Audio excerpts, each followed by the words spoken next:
Assalamualaikum warahmatullahi wabarakatuh. Saudara muslimin dan muslimah, setelah kita mengetahui kisah Nabi Nuh dan kaumnya yang berada di dalam kapal selamat dari azab banjir, mereka keluar dari kapal dan melanjutkan kehidupan mereka. Tetapi di antara mereka terdapat kaum Ad yang nasabnya berasal dari Sam bin Nuh. Lantas bagaimanakah kisah dari kaum Ad itu sendiri? Namun sebelum lanjut, jangan lupa klik tombol subscribe dan aktifkan lonceng notifikasinya agar terus mendapat kisah-kisah Islam menarik lainnya. Juga like dan share jika video ini bermanfaat. Kaum Ad melakukan perjalanan hingga sampai di daerah bernama Al-Ahqaf, yaitu antara Uman dan Hadramaut di Yaman. Di Al-Ahqaf, kaum Ad membangun kebudayaannya. Mereka membangun bangunan-bangunan tinggi di Iram, yaitu ibu kota kaum Ad. Pada masa itu belum pernah ada kota yang dibangun seperti itu di negeri-negeri lain. Kaum Ad membuat bangunan-bangunan tersebut dengan tiang-tiang penyangga yang besar dan kuat. Di samping itu, wilayah Al-Ahqaf merupakan daerah yang subur.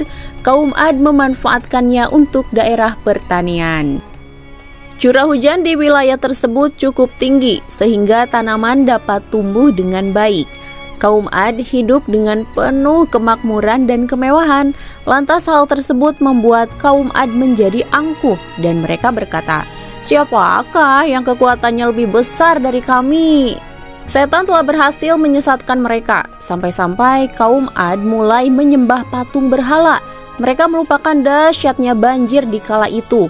Lama-kelamaan, mereka juga berbuat zalim dengan melakukan tindak kekerasan dan kejahatan. Dalam Al-Quran digambarkan kondisi kaum Ad saat itu. Dan apabila kamu menyiksa, maka kamu lakukan secara kejam dan bengis. Quran Surat Asy-Syu'ara ayat 130. Kaum Ad benar-benar berada dalam kesesatan yang nyata. Mereka tidak lagi menyembah Allah Subhanahu wa Ta'ala.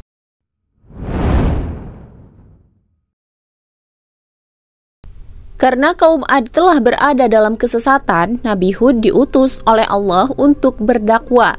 Ia mengajak kaum Ad untuk menyembah Allah Subhanahu wa Ta'ala dan menghentikan kezaliman.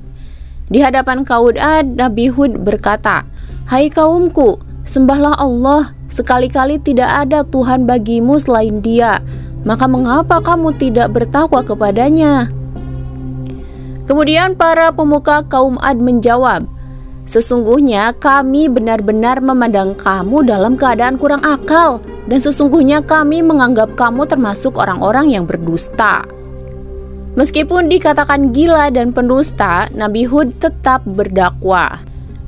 Hud menjawab, "Wahai kaumku, bukan aku kurang waras, tetapi aku ini adalah Rasul dari Tuhan seluruh alam. Aku menyampaikan kepadamu amanah Tuhanku dan pemberi nasihat yang terpercaya kepada kamu." Kaum Ad tetap menolak seruan Nabi Hud. Malahan mereka menantang diturunkannya azab jika seruan Nabi Hud benar. Kemudian mereka menjawab, "Apakah kamu datang kepada kami untuk memalingkan kami dari menyembah tuhan-tuhan kami? Maka datangkanlah kepada kami azab yang telah kamu ancamkan kepada kami, jika kamu termasuk orang-orang yang benar." Kemakmuran dan kemewahan telah membuat kaum Ad lupa diri. Mereka tidak memedulikan utusan Allah Subhanahu wa Ta'ala, yaitu Nabi Hud. Di samping itu, hanya sedikit yang mengikuti ajaran Nabi Hud.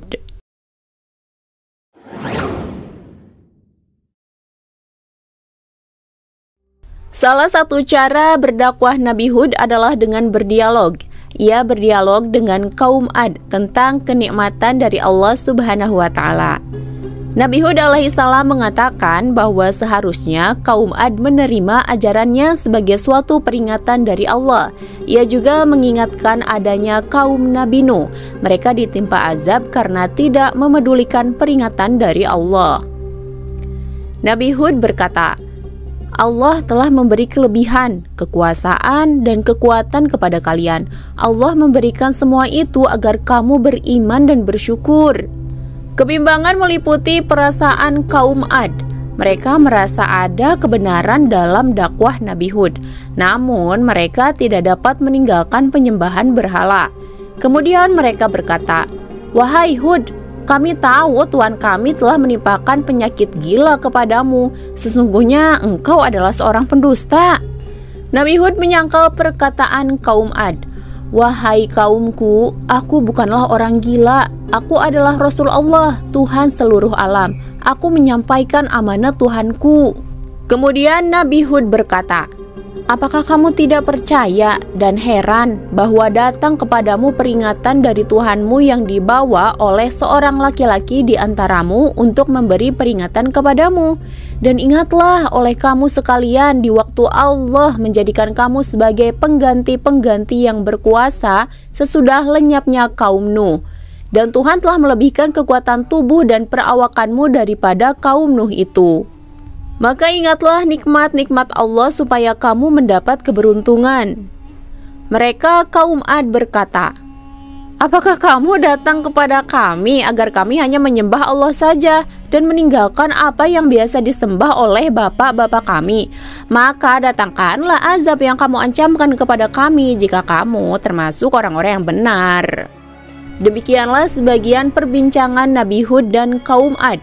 Kaum Ad tetap menolak ajakan Nabi Hud sekalipun Nabi Hud memberikan penjelasan tentang bukti-bukti kekuasaan Allah Subhanahu wa Ta'ala.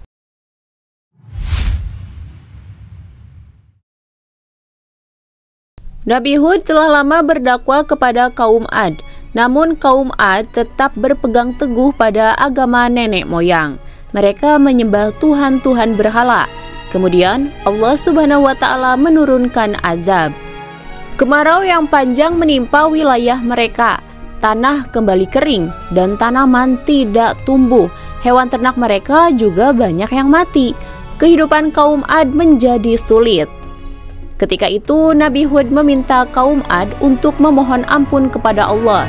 Namun mereka menolaknya dan tetap menyembah berhala. Mereka berharap Tuhan-Tuhan berhala akan menolong mereka. Sekali lagi Allah menurunkan azab. Awalnya kaum Ad melihat sesuatu yang bergumpal-gumpal berwarna hitam. Mereka mengira telah melihat awan hitam yang akan menurunkan hujan. Mereka bersorak karena terlalu senang. Nabi Hud mengetahui bahwa azab segera datang. Oleh karena itu ia mengumpulkan pengikutnya. Setelah gumpalan mendekat, kaum Ad yang kafir menyadari bahwa itu bukanlah awan. Dengan tiba-tiba, angin kencang menggulung kaum Ad. Mereka terlempar ke udara hingga seluruhnya binasa. Hanya Nabi Hud dan pengikutnya yang selamat. Kisah tentang azab untuk kaum Ad dikisahkan dalam beberapa surat. Dan juga pada kisah Ad, ketika kami kirimkan kepada mereka angin yang membinasakan. Angin itu tidak membiarkan satupun yang dilaluinya, melainkan dijadikannya seperti serbuk. Sesungguhnya kami telah menghembuskan kepada mereka angin yang sangat kencang pada hari nahas yang terus-menerus, yang menggelimpangkan manusia seakan-akan mereka pohon kurma yang tumbang. Adapun kaum Ad, maka mereka telah dibinasakan dengan angin yang sangat dingin lagi amat kencang, yang Allah menimpakan angin itu kepada mereka selama 7 malam dan 8 hari terus-menerus. Maka kamu lihat, kaum Ad pada waktu itu mati bergelimpangan, seakan-akan mereka tunggu pohon kurma yang telah kosong atau lapuk. Maka kamu tidak melihat seorang pun yang tinggal di antara mereka. Wallahu a'lam bishawab. Demikianlah dari kami, semoga bisa bermanfaat dan menjadi berkah bagi kita semua. Amin ya robbal alamin. Wassalamualaikum warahmatullahi wabarakatuh. Terima kasih sudah menonton video-video dari kami. Bagi sahabat yang menyukai sejarah Islam lainnya, silakan klik link di deskripsi dan jangan lupa subscribe ya, agar kami semangat membuat video-video lainnya.